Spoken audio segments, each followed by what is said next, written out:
Goedemiddag iedereen, welkom Good op afternoon, deze sessie everyone, and die welcome vandaag to this in session samenwerking met de EU Green we Week do in in het cooperation teken van Publiek Groen staat. with We zullen het meer Pan bepaald Europe hebben and over het VOG. We will talking about pesticidebeheer ervan. pesticide-free En management. dat doen we met Adelheid And van we'll Hille do this van with Adelheid de van Hille Vlaamse Milieumaatschappij of en the Tanja Eekman Flemish van de Environmental Gentse Groendienst. Agency.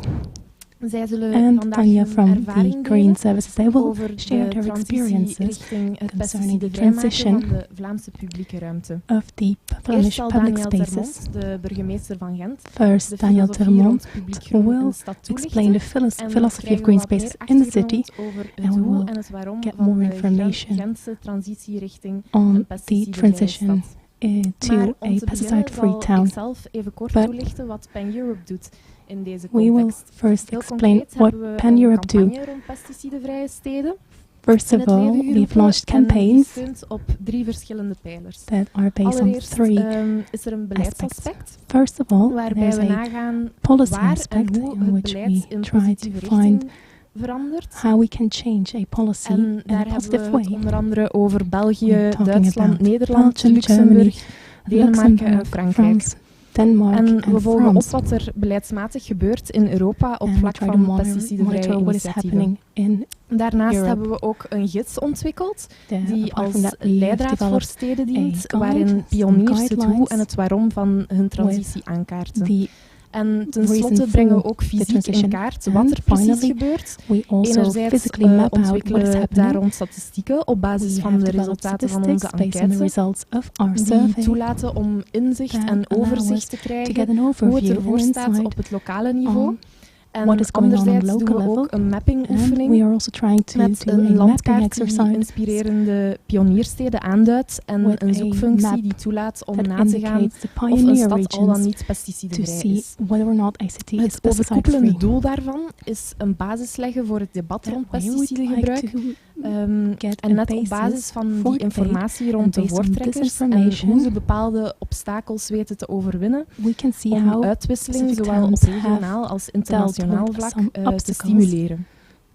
We zijn onze campagne dan ook heel bewust gestart we om de launched our voortschrijdende campaign transitie in Europese steden aan te moedigen in en order te to ondersteunen. encourage this transition En in we Europe zien and to ook dat dat support zijn this. vruchten And we afwerpt. see We zien it has dat been andere very positive. NGO's ook campagnes Other NGO's opstarten in onder andere have also Duitsland, launched Frankrijk, campaigns in Germany, Groot-Brittannië en Portugal. France, Het doel van Great deze Britain campagne and is Portugal. om Now the objective in dit stadium dan is ook best practices naar voren te to schuiven, om show kennis best uit te practices, wisselen to en share om our een zo knowledge, efficiënt mogelijk leerproces te and creëren, to wat niet create enkel a onnodige very kosten efficient learning vermijdt, process, maar ook interregionale samenwerking op dat vlak and to bevordert. encourage Nu laat ik graag verder het woord over aan Daniel international Termont, cooperation. Now I burgemeester would van like Gent, to give the die word ons for to het Daniel hoe en het Termont, waarom van de who Gentse he will transitie zal explain us toelichten. why there is a transition in Dames en heren, goeiedag. Gent heeft een klein, vrij klein, maar een fantastisch stadscentrum. Maar Gent is wel bijna 16.000 hectare groot. Ongeveer 30.000 voetbalvelden dus. Ongeveer de helft daarvan is open ruimte. Die groene ruimte heeft een groot potentieel als natuurgebied. Onze stedelijke groendienst onderhoudt ongeveer 1000 hectare. Dat gaat om, tussen aanhalingstekens, normale zaken zoals parken, natuurgebieden en begraafplaatsen. Maar dat gaat ook om wegbermen, talus langs waterlopen en verkeersgroen. Die 1000 hectare is niet min. We beheren ze al jarenlang op een natuurvriendelijke manier, passend binnen onze totaalvisie om van Gent een duurzame, leefbare stad te maken. Dan is het logisch dat pesticiden daar absoluut niet bij horen. Want pesticiden zijn en blijven vergif. Ze verstoren het planten- en dierenleven. Ze verontreinigen onze bodem en het water. Ze bedreigen zelfs de gezondheid van de bewoners. Van sommige pesticiden wordt aangenomen dat ze kankerverwekkende eigenschappen hebben en hormoonverstorend werken. Die willen we absoluut niet in ons drinkwater. Het gebruik van pesticiden in het openbaar groen is pas sinds 1 januari 2015 echt verboden, maar wij zijn er al langer van afgestapt. Onze groendienst begon al in het begin van de jaren 90 met de afbouw van haar pesticidengebruik. De start kwam er vanuit de basis. Het was een onderhoudsploeg in Nieuw-Gent, een van de 25 wijken in onze stad, die dan op dat ogenblik op een andere manier ging gaan begeren. In de plaats van te proberen bodems onder struiken kaal te houden met pesticiden, lieten ze soms vegetaties spontaan groeien. Ongewenste kruiden werden verwijderd. Gewenste, vaak mooie, bloeiende planten mochten blijven staan. Het resultaat was echt schitterend. Ze merkten dat er meer vogels op afkwamen. Ze kregen nog positieve reacties ook van de buurtbewoners. En ondertussen deden de tuiniers zelf ook heel wat extra plantenkennis op. Langzaam werd die aanpak gemeengoed in de hele groendienst. Sinds 1997 werden jaar na jaar minder pesticiden ingezet. In 2003 stelde de stad een reductieprogramma op. En in 2009 besliste het college van burgemeester en schepen van onze stad om helemaal geen pesticiden meer te gebruiken. Onze pesticidenvrij beheer kwam er dus niet van vandaag op morgen. Zo'n transitie vraagt om een duidelijke, toekomstgerichte keuze voor een ander soort paden en parken. Het vraagt om een overgangsbeheer, waarbij onkruidbranders en schoffels moeten worden ingezet. Het vraagt om de zoektocht naar de beste werkwijze en om afstemming tussen ontwerpers, aanleggers en onderhoudsmensen. Het vraagt ook om sensibilisatie en vorming van het eigen personeel en ook om sensibilisatie van de inwoners. Pas vandaag, ongeveer 20 jaar later na de start, is onze pesticidenvrije aanpak de enige methode die we nu nog gebruiken. Het resultaat is nu in de hele stad echt zichtbaar. Doordat we geen chemische bestrijdingsmiddelen meer gebruiken, is er in de straten beduidend meer groen te zien.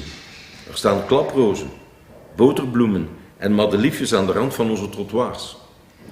Bijen bijvoorbeeld hadden het tot voor kort heel lastig om in onze stad te overleven.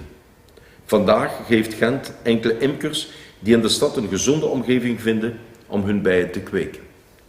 En zo wordt Gent steeds groener, gezonder en leefbaarder voor iedereen. Niet alleen voor de mensen die zich een huis met een grote tuin kunnen permitteren. Onze scheep van Openbaar Groen, de heer Tom Balthazar, heeft daar een mooie uitspraak over. Hij zegt, de parken, dat zijn eigenlijk de tuinen van de Gentenaars. Vandaag, dames en heren, hoeft niemand nog schrik te hebben dat onze kinderen ziek zouden worden door in een park te spelen. En daar doen we het vooral om. En ik hoop dat onze aanpak hier in de stad Gent andere steden mede zal inspireren. Bedankt voor uw aandacht.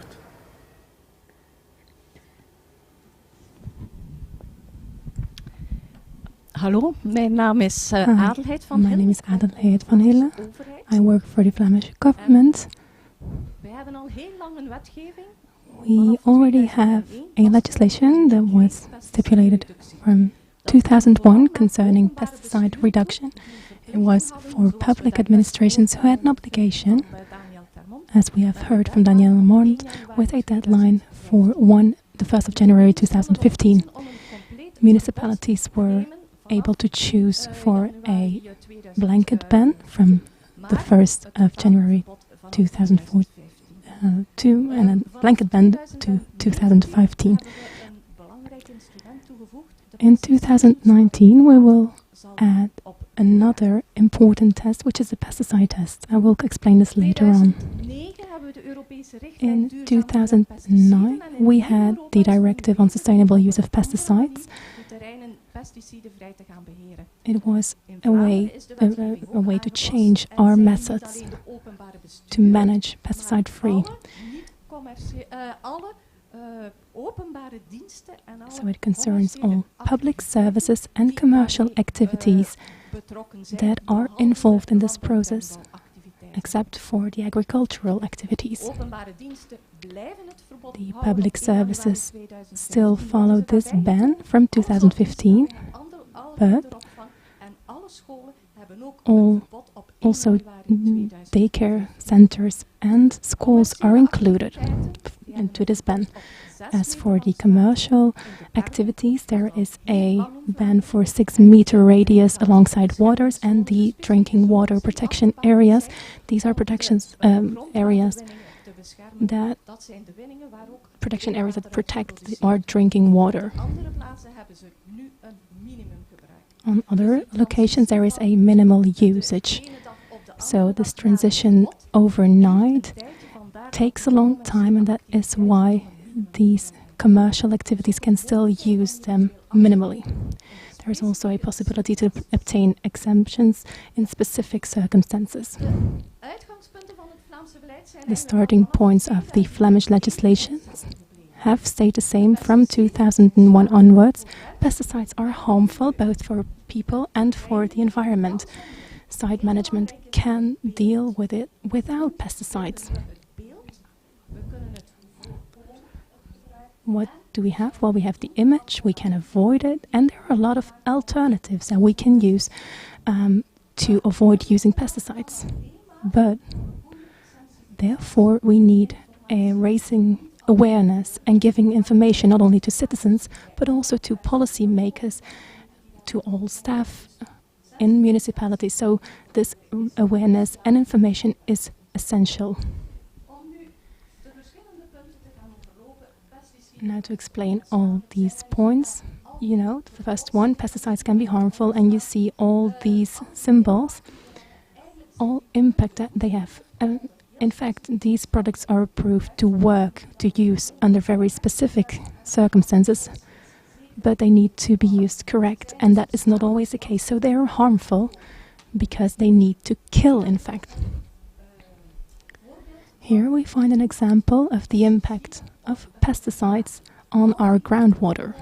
All the red dots are the exceedings of the standards. So you can see how large this impact is. The impact of pesticides in our groundwater in Flanders. We also included the precautionary principle. As I've said, we need a good check before sale. But what we don't know is what is in fact the cocktail effect of all these products together. What is the effect and impact on our health? What are the effects on the long term? And we all know the impact of DDT, and we see that it had a lot of impact. We still have signs of this DDT in our urine, so we still see the impact of it. Number 2, now we're in Ghent. I would like to show you this beautiful painting, which is the Mystic Lamp.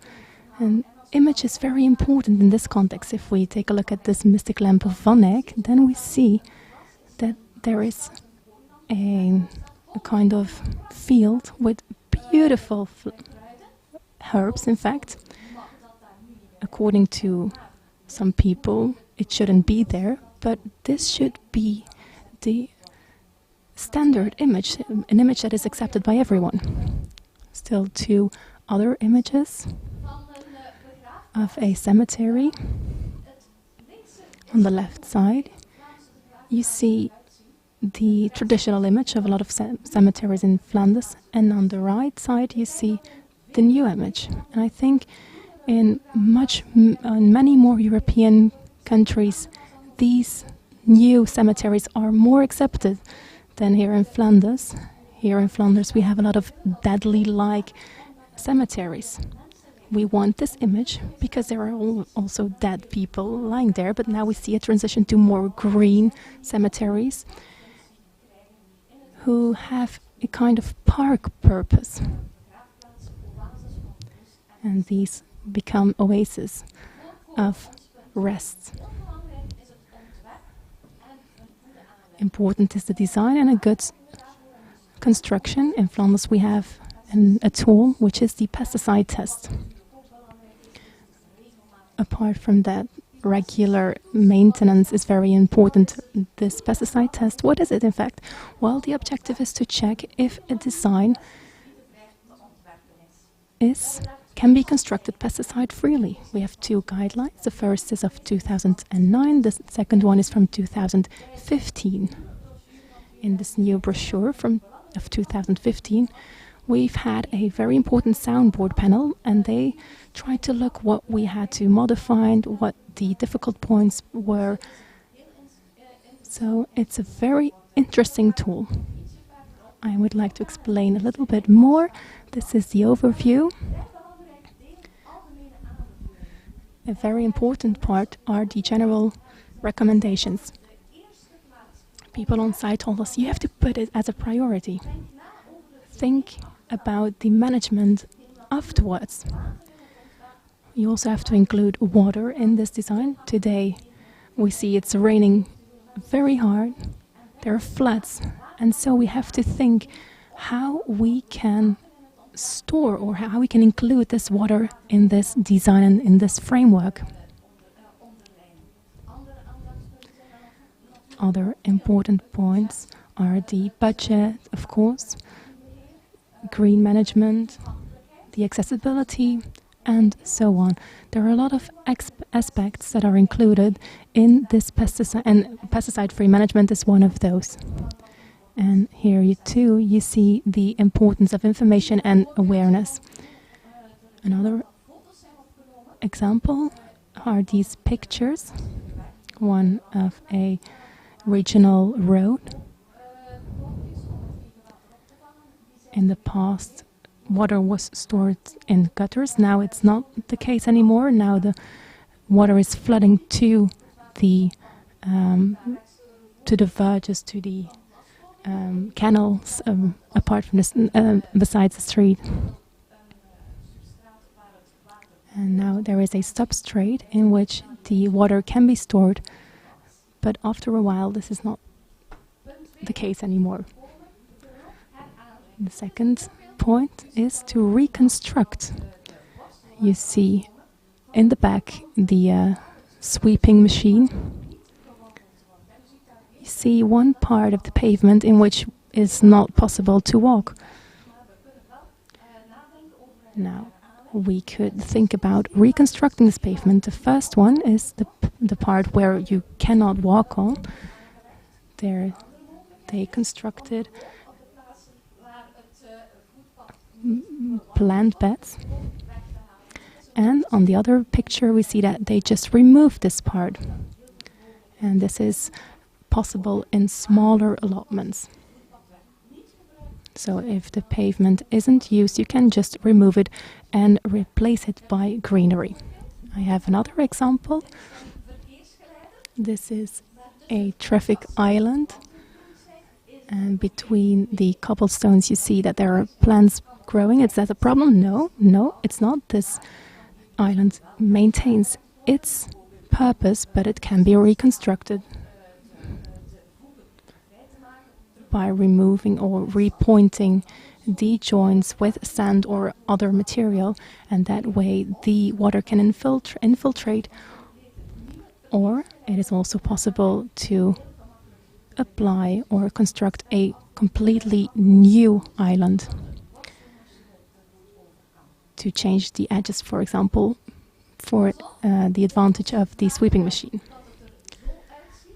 Very often we see that our gardens look like this. It's difficult sometimes to make this transition to another image. The first one you see, you can allow some plants spontaneously, and in the end you have a wildflower meadow. So, as you can see here, which was the case at the Mystic Lamp, a green garden is kind of old-fashioned. It needs a lot of maintenance. And I think this new garden is, according to me, more beautiful.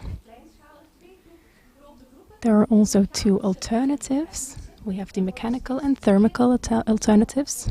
We are developing new instruments who work better on both levels. And thanks to a good maintenance, maybe we shouldn't use, or these machines are not always useful. Last point, awareness. You saw we started in 2001 with our campaign. In 2004, we saw the implementing decree. So there was a campaign in 2004, a very large campaign. In 2009, we changed the law. And in 2013, after the implementation of the directive and the new legislation, we've launched a new campaign with our GNOME. And this GNOME indicates or refers to our campaign. of 2014-2015. We have a general brochure. I also brought this one, and at the request of our municipalities, we've made a special card. At the back of this card, you can find information about the interest of pesticide-free management. These cards are made for staff, people on site. They can carry it with them, and if people ask them questions, they can give them to people, and our website is, for example, indicated. We also made flyers for our target groups, for sports associations, for schools, for example. And the next slide will also show the importance of protecting our drinking water. We also cooperate with the drinking water companies who also distribute this folder to all people, all companies who are located in those protection zones. So working together here is very important, and water is important. And then the next slide. Not only the Flemish government has launched campaigns to support this pesticide-free management, you also see other examples.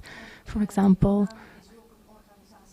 these pictures we have in Belgium, a company named Veld who support this campaign. The following example is also very interesting. It's the importance of communication. You see here a playing ground at a school. No pesticides are used here. You see that there are a lot of tiles with joints. In July and August, there are no children, no walking around there, and the school communicates this. You see the story here. 350 children feet will make sure that the plants that do not belong here will be removed by walking on these tiles. So it's a kind of management of this playing ground. Now, what is the result of 10 years pesticide reduction in Flanders? You see a very significant decrease in these 100 municipalities we've selected. Important here are the information campaigns that are linked to a legislation, and the legislation in Flanders in 2004, for example. There was a large decrease after the campaign. In 2009, another decrease. 2013, another decrease with a new campaign. So communication and awareness, information, I cannot highlight it enough, but these are very important for this transition to a pesticide-free town. This is a 10-year pesticide reduction in Flanders. We're not there yet. All the light green and dark green are towns in which no pesticides are used. You see Ghent, for example, but you see that there are a lot of other municipalities. There are still towns who are reducing their use. They had an exemption, for example. What are the problem points? Well, these are the sports areas and the cemeteries. Therefore, I would like to emphasize one more time the importance of spreading our knowledge. I am convinced that it is very important that we can maintain sports areas, nature, without the use of pesticide. What do we miss? It's a convincement. We still need to spread our knowledge. We've already negotiated with the authorities on the federal and regional level, for example. We have a lot of contact with them. We are also reaching out to other countries, such as the Netherlands, but also not only their governments, but also organizations. It's very important to share and spread our knowledge. Our target group last year were the contractors. It's important that they know legislation and that they can find alternatives and that they take account of these alternatives. Also designers, we give them speeches, for example, landscape architects. And you also see the organization such as PAN Europe, Veld, and the Association for Public Green, for example. support the initiative. Importance of debate also for the railways, sports sector, and I think that I've almost ready, but the importance to spread all these knowledge is so large. We need to spread our knowledge to everyone involved. In the towns there are so many people who are involved, also in the government, for the Flemish government. It's not easy to involve all the other authorities.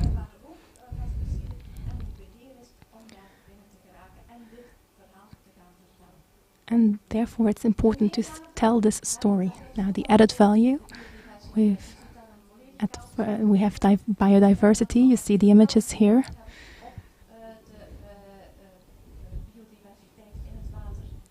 We have the floods, the rivers here, for example, will have an impact on the water. We will have many more examples and benefits for the sector, also for public health. There are so many benefits. And the aesthetics, what is beautiful, well, what we see on top or what we see down. We see, for example, another management in Ghent, we see a deadly cemetery or a more green cemetery. So we want a pesticide-free future in Europe. You see a couple of examples, and we want less servicing, more flow, and that's my next slide. And we would like to include more green. Here you can find more information on the pesticide-free management. Then my last slide with our GNOME, the website. There you can find all information.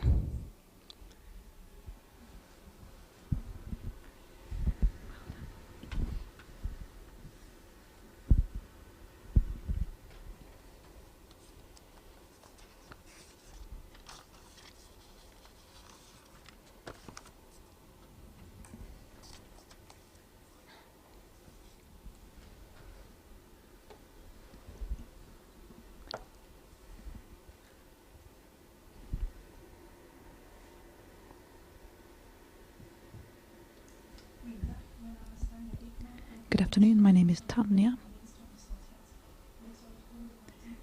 I work for the City of Ghent, and I'm going to talk to you about the pesticide-free policy in Ghent. So this isn't something that happened overnight. We began in 1997. We had an environment compact that was approved, which said that the community was going to start reducing its pesticide use, and we applied for temporary grants in order to do that. What did this involve? Well, we committed for an environmentally friendly weed removal policy. We made an inventory of our pesticide use. We also carried out an action plan evaluating our pesticide use and raising awareness among the services about the alternatives available. What was the result of that? Well, this led to an 80% fall in pesticide reduce compared with the initial level in 97. From 2003 onwards, we had the approval of a pesticide reduction decree. This meant that we were committed by the 1st of June 2003 to putting in place a reduction plan. Here you can see an overview of the pesticide use from 1992 all the way up to 2013.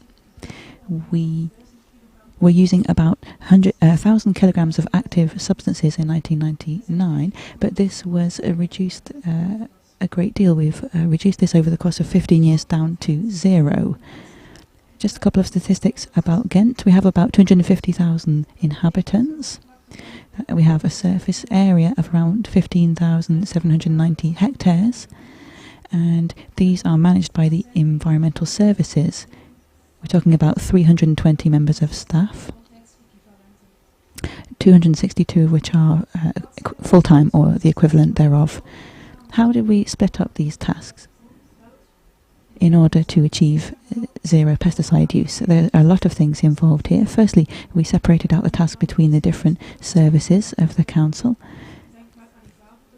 There is, for example, Ivago, which is the Public Safety Authority, and the transport services as well. All of these different departments are involved in the reduction of pesticide use. So what does this task distribution lead to? Well, it results in clarity for who has to keep which areas weed-free.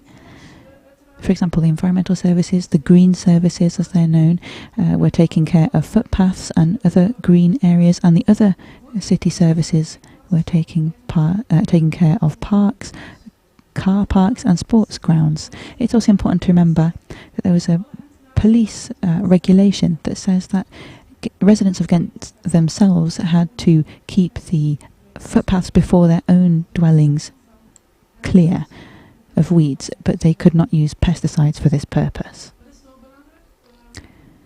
Another important point is how the principles were put into place.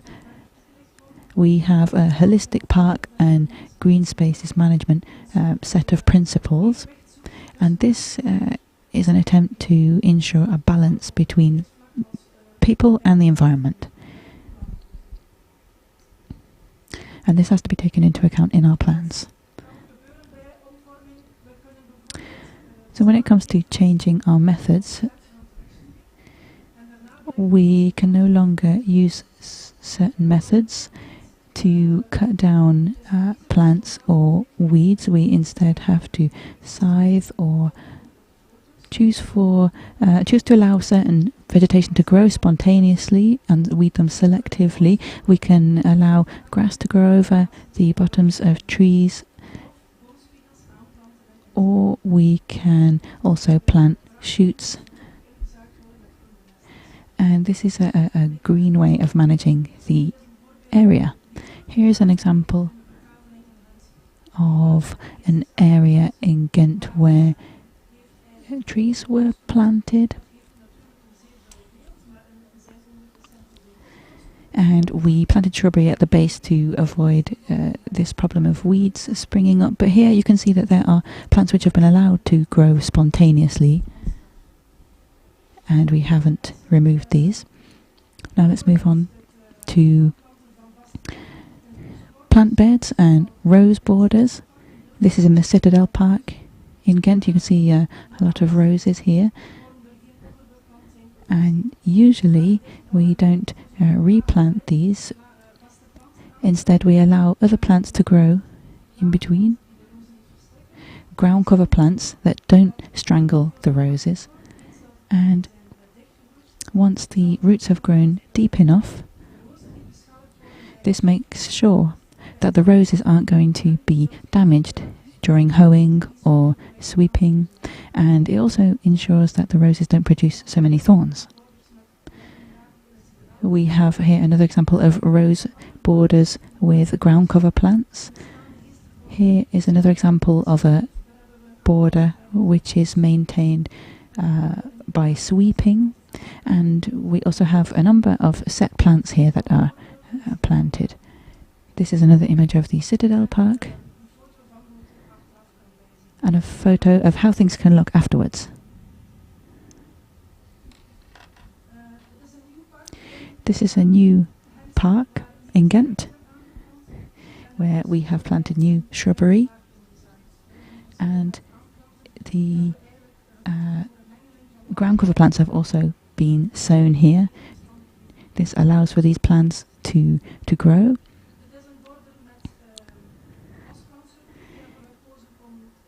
This is another example of a border with certain types of shrubs, and we have allowed plants to grow here. We don't maintain it any further than this, so we're not going to mow this area unless it becomes much too unruly. In that case we will selectively mow the area, but we want to avoid this as much as possible to avoid damaging the plants. This is an example of an area which is weeded selectively. We've allowed plants to grow spontaneously, and we also have to make a choice about which plants we want to leave and which we want to remove.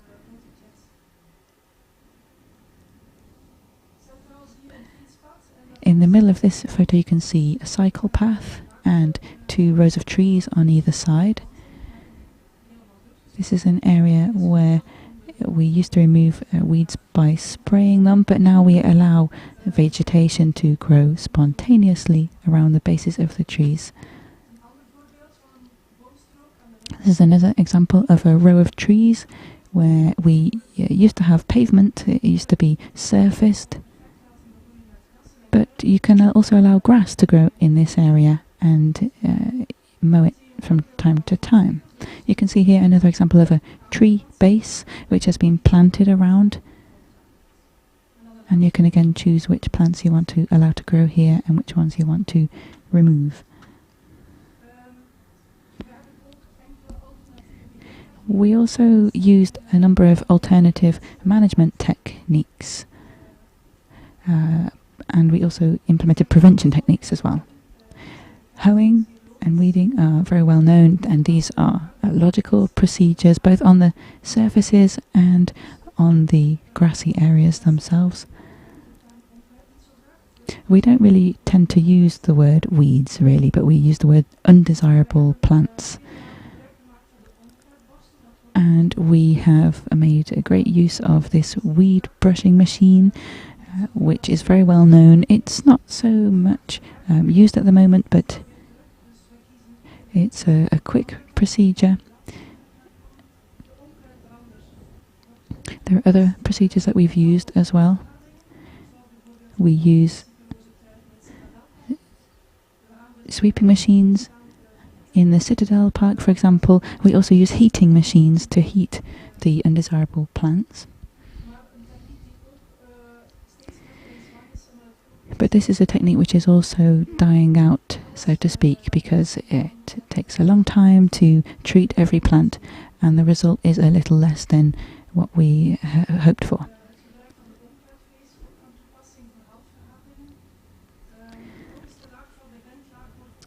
Here you see a machine which rips up the weeds and they are then burned. So that tiller is another one of our methods, and it's best to combine as many different methods as possible. You can see here there's a burner, a hoe, a tiller to remove the weeds, which are then burned or taken away. And we combine all these different methods. But to be honest, we do also do a lot of mowing at the bases of trees. So this is an example of a mower. But we also use these in forest areas as well. And this is one of the quickest methods available. What are our preventative measures then? Well, firstly, we do a lot of sweeping. We use machines in order to do this, and we also call upon our colleagues from public services. They have these special road sweeping machines which we can use, for example, in the Citadel Park. There are several paths, several kilometres worth of footpaths which are swept several times a year with these machines, and this prevents the need for chemical substances because it allows undesirable plants to be removed. There are also design measures which need to be taken into account. We try to plant things at a lower level. This means that the tree can remain in the centre of the planted area. This is another example in Nieuw-Ghent, an area in Ghent. The choice of surfacing is also very important. Concrete is one example, and no maintenance is required on these kinds of surfaces, but you can also choose a surface which allows certain plants to get through and provides a more natural environment. Here's an example of a not so successful design choice. The idea was to plant several different trees in places where the people walk, you see no weeds, but elsewhere you can. And you could say, well, this is not such a big deal, but there were questions about whether this was really the right choice and the most natural environment. You can also choose additional material in which you allow grass to grow, but you might want to choose something which allows you to still mow it. We worked with our colleagues from Transport Services on this topic, and they also suggested using sand to fill in cracks. So we have to think about the joints there. There's also the option of an unmaintained finish. And we also need to make sure that we have a gradual and ongoing approach. What do I mean by that? Well, firstly, the idea is not to change everything in one go. People who are involved in carrying out maintenance activities need to be able to understand this and join in this transition. That means that in the first few years, after changing the nature of the vegetation that's used, we need to make sure that this is kept up and carried out regularly. After the plants have grown in, they need to be checked once to twice a year and possibly maintained. And then you need to make sure that you go step by step and implement an ongoing, continuous policy.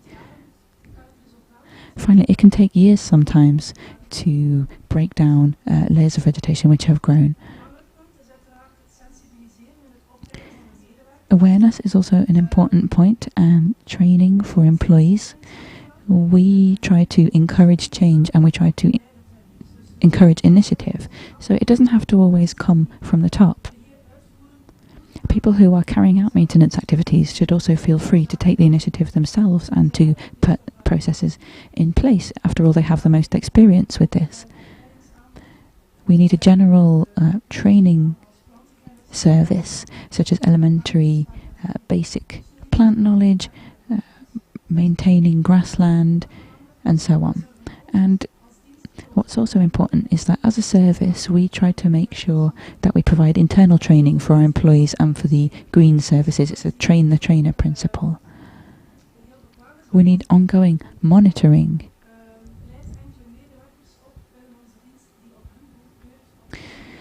For example, we allow employees from the green services to meet employees from other services, and they can teach one another. Last year, for example, we had a training session all about invasive exotic species, and there are other topics too. So we need ongoing monitoring when it comes to weeds, and we have a weeds working party that discusses the topic, meeting on a regular basis. They discuss topics such as how to keep footpaths weed-free and so on, and the maintenance techniques to be used. Here are a few photos of people during our internal training activities. That was the training session on grassland management. Finally, we also need to inform the citizen and make citizens aware. How do we do that? We want to motivate people to get behind our zero pesticides policy. On this photo, you can see a picture of a cemetery. There were previously footpaths, and these were all broken up and sown over with grass. It's important for people to know why that's happening. People need to know that it's not going to be mown as frequently, that the management isn't going to be as intensive as beforehand. So signs were set up to tell people about the changes that were taking place in the cemetery, and people were made aware that there are always alternatives. It's important to emphasize the beauty of pesticide-free management and not the disadvantages. Why do I say that? Well, here you have a photo of a site which is next to one of the main museums in Ghent. Baylorca is its name. You can see the wildflower meadow here with poppies and other flowers.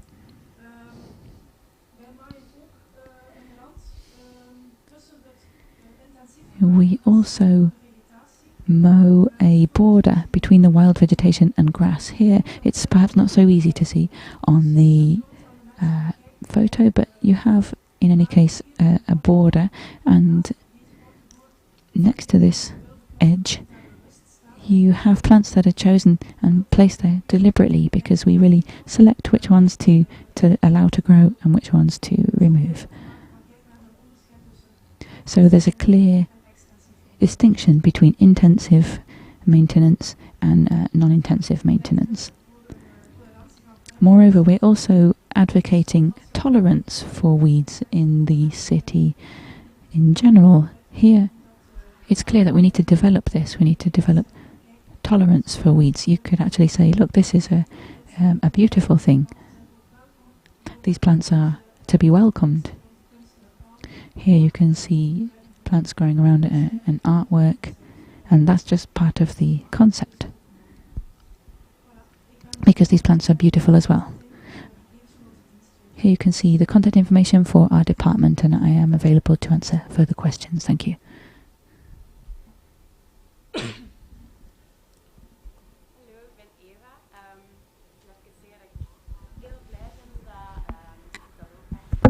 Pesticidenvrij is. Dat ze het asfalt gaan uitbreken om er gras te leggen en zo. Allemaal fantastisch. Super ook om zelf inspiratie op te doen voor in mijn eigen tuintje. Dus voilà. Ik ben een blij burger. Wat ik ook zie is dat de oude planten worden vervangen door nieuwe, lokale, duurzame planten. En die boomblekkers die zorgen ervoor dat het onkruid er ook niet meer doorkomt. Ja, dit is allemaal een fantastische stap voorwaarts. Dus Citadelpark, vroeger, ik herinner me nog, waar wij woonden in de buurt, kwamen ze met 20-tal mensen van stad, het onkruid verdagen, bespuiten en wat weet ik wat allemaal. Nu vind ik het zeer goed dat dat allemaal van de baan is en dat nu gras mag groeien. En dat onkruid ook een plant is die niet altijd moet verdaald worden. Dus positief dat er nu een andere richting is ingegaan.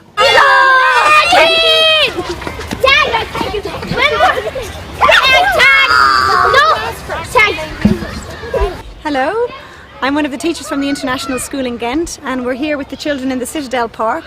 And I'm very happy to know that this is an organic park, because I allow the children to play and run freely on the grass, and I would be very worried if I knew there were pesticides on the grass. So it's lovely, you can see the children are having a wonderful time here playing, and I hope there's more parks like this in Ghent, because I wouldn't want to go anywhere else with the children. I jumped aboard a pirate ship and the captain said to me, "Go in this way, backwards, forwards and backwards over the Irish Sea. Go in this way, forwards and backwards over the Irish Sea. When I was 5, I learned to dive the day I went to sea. I jumped aboard a pirate ship and the captain said to me, we're going this way, that way, forwards and backwards over the Irish Sea. We're going this way, that way, forwards and backwards. That's the life for me. Hey, super pirates! Ahoy! Hallo, ik ben Eva.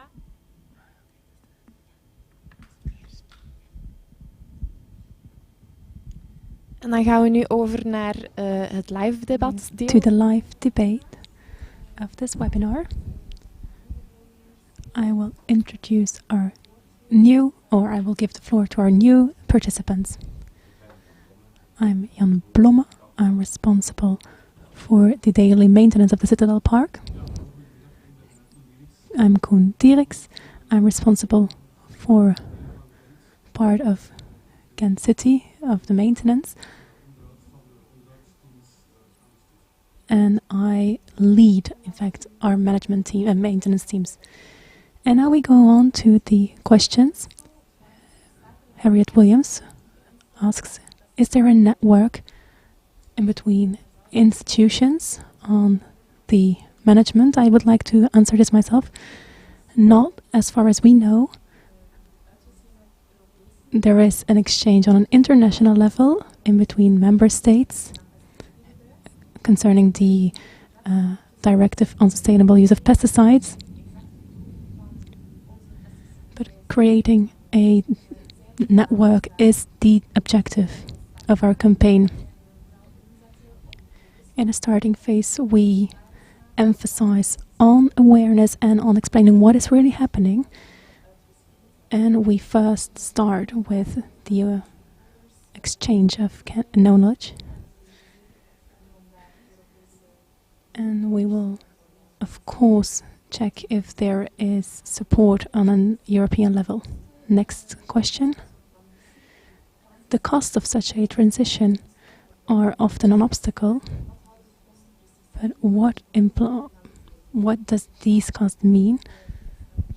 And where can we get an extra budget? When developing a new Flemish legislation in 2013, we've calculated the costs. There was a survey for the extra costs, and it was very unclear if there were extra costs.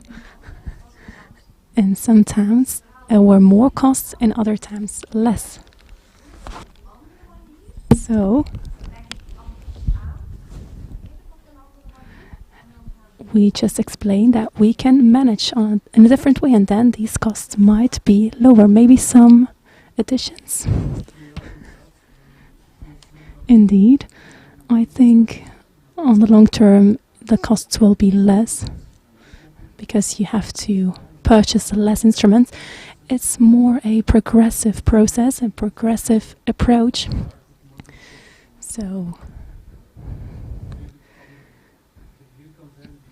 we will not have a completely different management overnight. It's a process that takes a lot of time, where you have to train people. We've already said that you have to change the design, change materials, get more knowledge, and so on. At the beginning, when we were talking about these perennial plants, we already had the idea training people needs or requires more effort. But now, when you work closely, you see that you only have the advantages of it. Next question. How do you communicate to the citizens, and which advice would you give to a city that's only starting with it? I think it's very important to clearly communicate to the citizens. This is what we've done. And it shouldn't be once, it needs to be annually to highlight the context and the story. Sometimes we launch press releases for our city magazine. We have a regional television channel in which we highlight specific themes and topics, and on sensitive locations we are going to explain what is happening, why the management has changed. There was a question of Zoe Luic from Serbia. How do you convince authorities that are not convinced of the initiative? In Serbia, for example, it's the Ecocide lobby.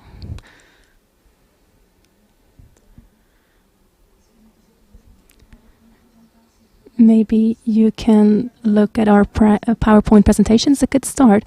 The image needs to sell. And an image of a shrub that is being killed by pesticides, and then another shrubbery that is flourishing. I think that speaks everything. I agree. The beautiful images that you have shown in the presentation should convince people, and that way we see that new, more greener locations are created, and I think it's an added value for everyone. On top of that, these people are very welcome to come to Ghent to be guided in our city. Tim Ede from Brussels asks, what are the biggest concerns force of citizens who are in this transitioning phase.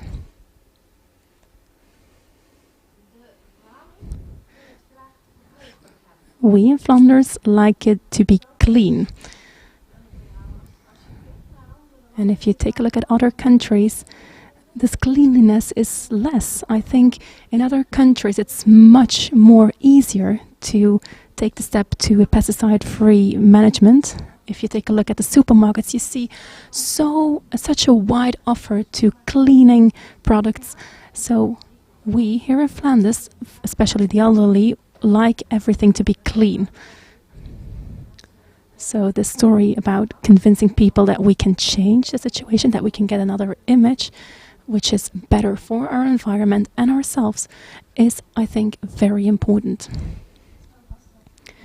I notice that for most people who live in the city center in the 19th century, that they didn't really have complaints about alternative management.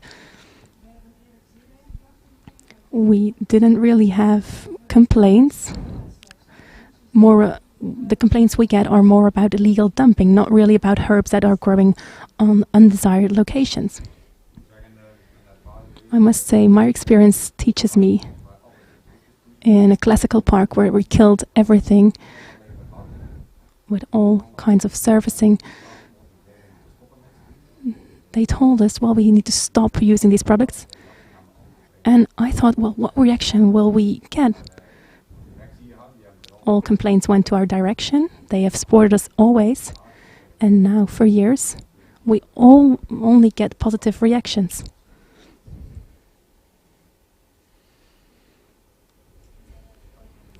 Are there organizations that provide consulting to start management without pesticides? So you have experience with it? In Flanders, we have the Association for Public Green that supports municipalities. For citizens, we have VELD, which is a non-profit organization. And there are a lot of other research companies that have expertise. Other municipalities have a lot of knowledge to tell this story. We have the benefit that we are a large city and we have a large service. And therefore we have a lot of knowledge that is shared by a lot of people, but also the interaction in between people who make policy and people who have to execute this policy is very important. We need to listen to each other. We need to share the knowledge of people on site and to bring that information to the people on top. How can citizens actively engage in this process?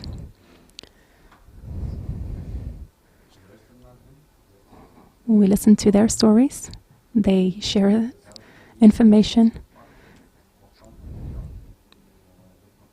But they're not really give much advice. It's more our service who is telling us what to do, and we just follow this guideline. Of course, a citizen can have a supporting function for policy. If they would like a greener policy, he needs to show this. And I think it's very simple, just to vote on the right people to spread this story. In some cases, we listen explicitly to the citizen, for example, to teachers, pupils, parents in specific schools. Schools want to make their playing ground greener, and therefore we are putting in place projects where we grow plants and do the gardening ourselves.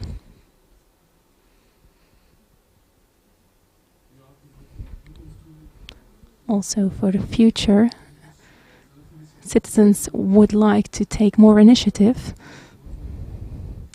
for example, in front of their home, to plant herbs, trees, vegetables, for example, flower mixes. In our service, there is also an initiative of planting trees, but we see that the citizen really wants to engage and really wants to cooperate interactively to a greener city. It's also a kind of awareness. Without is healthier, which is the slogan in Dutch. So it's this awareness of telling that a healthier environment is better. And in this society in which we live right now, everything needs to go fast, and therefore people really like to change. They like authenticity. The landscape on the countryside, for example, seeing flowers, it's a dream that we would like to realize again, to have again in our city, green for everyone. Public space is very scarce, and therefore we need to have a lot of functions. We need to use it for different purposes. We've already said this, a harmonic park project is very important. We need to make sure that it can fulfill all purposes.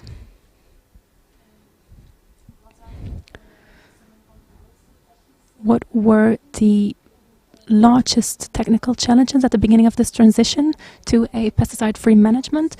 Or there are some types of species that cause problems, plant species, for example? In the beginning, we had to look how we should do it. We've applied herbs and plants. In the beginning, we made a couple of mistakes.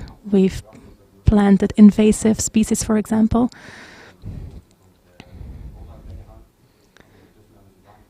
But now we have so many knowledge and we're not making those mistakes again. But we're still alert.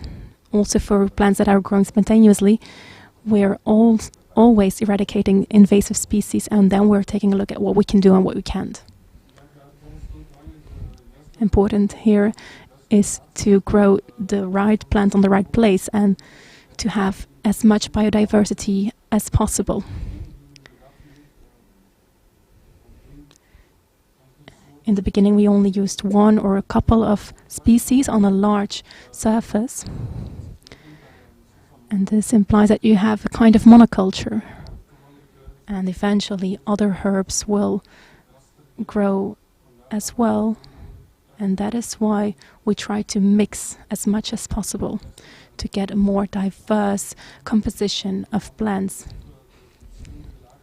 And therefore we try to have different layers as well, because that is better for insects, for birds, to get their food and to find nourishment. It's better for birds, for example, to have a larger diversity.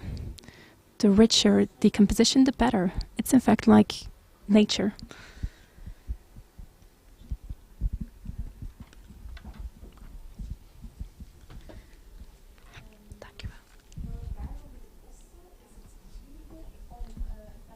So a question about the cost now. Is it more expensive to provide training on alternative methods to pesticides?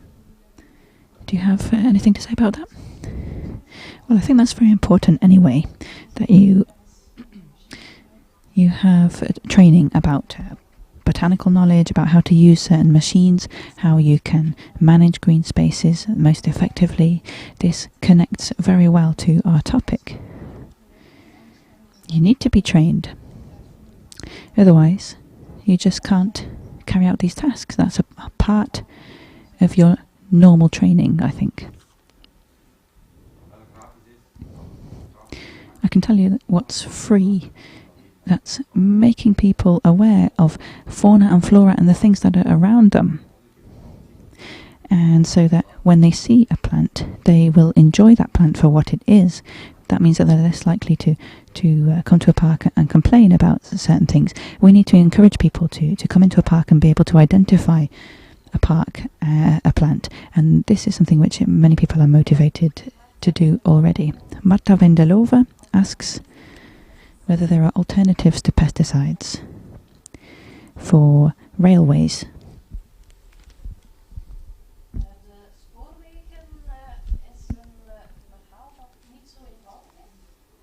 Well, that's not a very simple question to answer. Last week there was a conference in Paris where all of the railway companies were in attendance and they looked at alternatives. And I have to say that there's a lively debate there as well, and people are saying that we need to use pesticides less and less. There are special spray trains that just spray on places where plants exist. So that means that you can reduce the quantity, at least, of pesticides that are used. The trains spray onto the safety strip, and that's 1 meter long. So that also means that there has been a reduction in the amount of pesticides used. We still need communication about that, but there are alternatives coming in the railway sector, especially if trains don't have to travel very fast. They can travel more slowly, but if the railway network is very busy, then there are alternatives that have to be sought. If the audience have any questions, then please send them to us now, because this is the time. We have come to the end of our questions we received previously. You can also send us questions via Facebook, Twitter, or email at this point.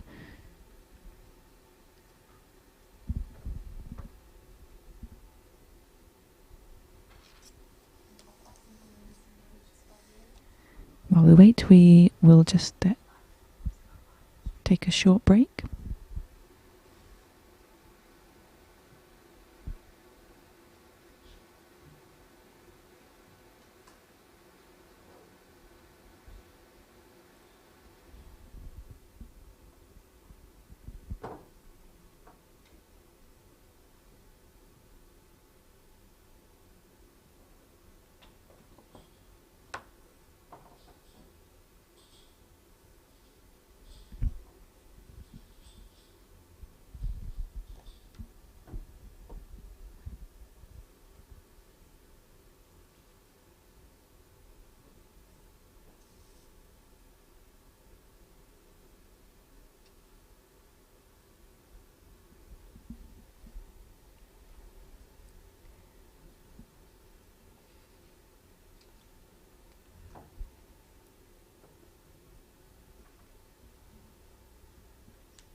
Anna Maria Slauer from Ljubljana has sent us a question.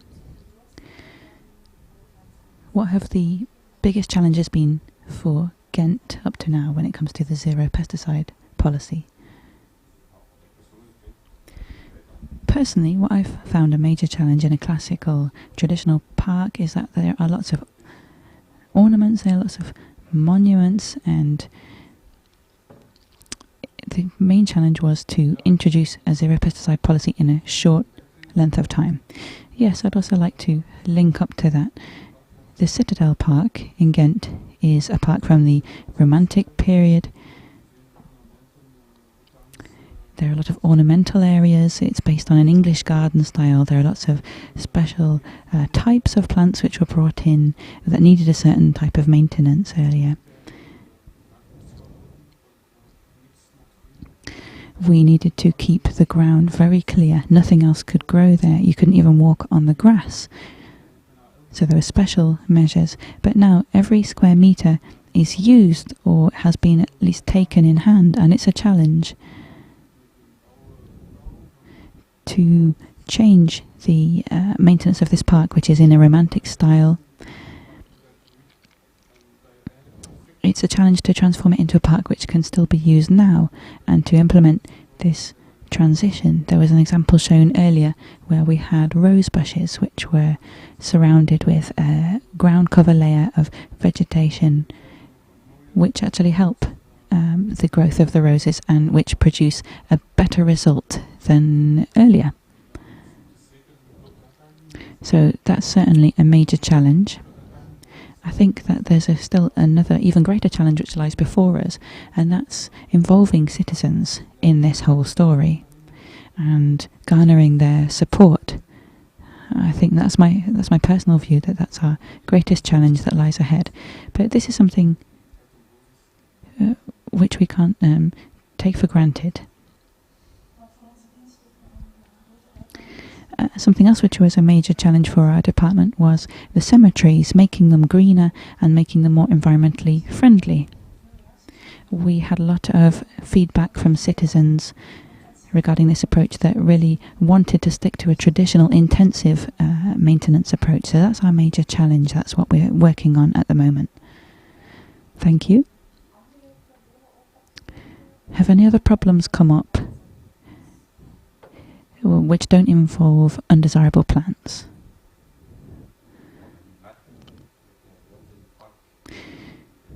In Merken we have a park where lots of children are working around, and there are thistles, there are weeds which can sting, and we need to make sure that these are removed by selective weeding. And earlier you had everything removed from the park, so people have noticed that there are young trees springing up there, young chestnut trees, tree shoots. These things can be mown. We also have scythes, and everything is cut back by scythe.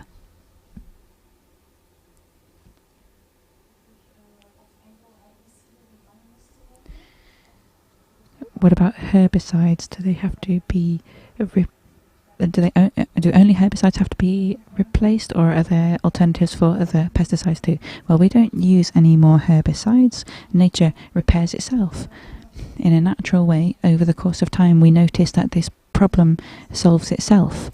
So really, it's just an issue of getting support from the citizens. I think that when you are selecting plants, you have to take a close look and make sure that they're easy to maintain without pesticides. A good example is that of roses. We now have varieties that are resistant to mold, to diseases and various different attacks, and we need to bear this in mind. Certainly in Flanders there's the buxus moth, which affects the buxus plants, and that's not a plant that is original to this country. It doesn't grow so easily. So the choice of plant, we have to make sure if it's resistant to insects that might prey on these plants. So plant selection, as my colleague said previously, we need the right plant in the right place. Is it strong? Is it sturdy enough? Is it susceptible to diseases? These are the questions we need to ask ourselves. Another question has come in. What do you think is the role of NGOs in this transition towards pesticide-free cities? How can they support this transition?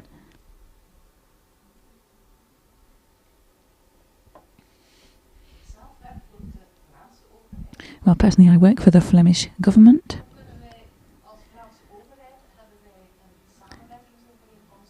And the Flemish government works together with VELT. That's an NGO that is a citizens movement, and we also work together with the Public Green Association. They support us too, so we can support each other. We publish things, articles in their journals, and we also work with them on adding interesting information to our website.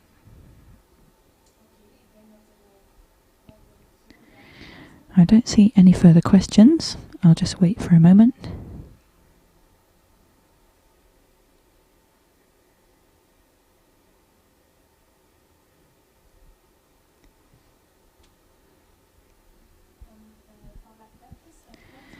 Paula Quercus from Portugal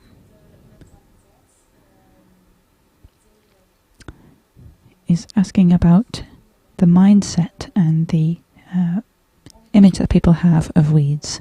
How can these be transformed via actions carried out by citizens?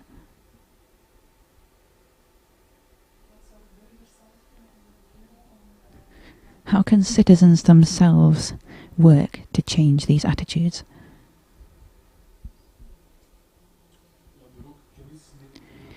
I think sharing knowledge about weeds. We keep saying weeds, but as someone said earlier, we don't like to use this word. We talk about undesirable plants. We should talk about the useful properties that some of these weeds or undesirable plants can have. There's been a lot written about the healing properties of certain plants. Some plants can be used in cooking, and I think that there's a lot of information out there, but we could make more information available about different plant categories, and people will start to look at these plants in a different way, and they will also have more tolerance towards them. They'll start to get the idea in their heads that the agriculture we had before, where we didn't have to remove weeds, is still a valid one. There are plants which are really beautiful to look at, but they're considered weeds. And they have a lot of different and interesting properties. So sometimes you don't have to cut down these plants, but you have to just work with them and live with them. And we can look at the role of the plants that are in our parks. If we don't have ground cover plants, we might find that it can be more beautiful to allow them to grow. So it's looking at plants in a different way by providing them with information and by informing them a lot more. This can be done in local areas. You can have presentations, brochures, and so on.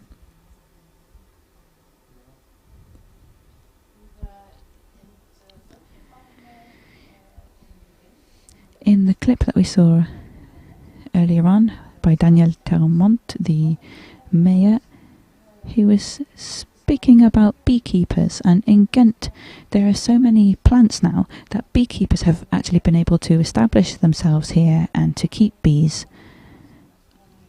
And they can produce honey from their hives. So I think that this is a fantastic example of what a pesticide-free policy in a city can achieve. Do you have any other examples of citizens' actions in Ghent that have sprung up in a spontaneous way since you implemented your pesticide-free policy? Do you have any ideas about that?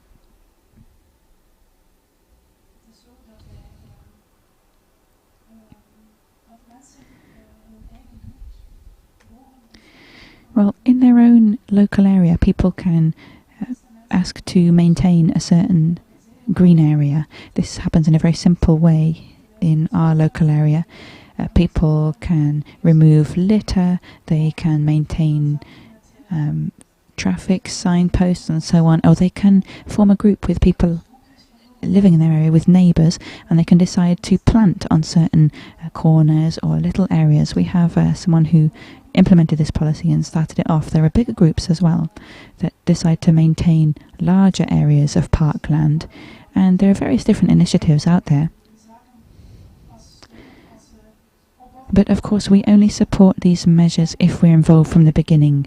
We ask people for their initiatives, we then speak to the residents and see what we can do together with them.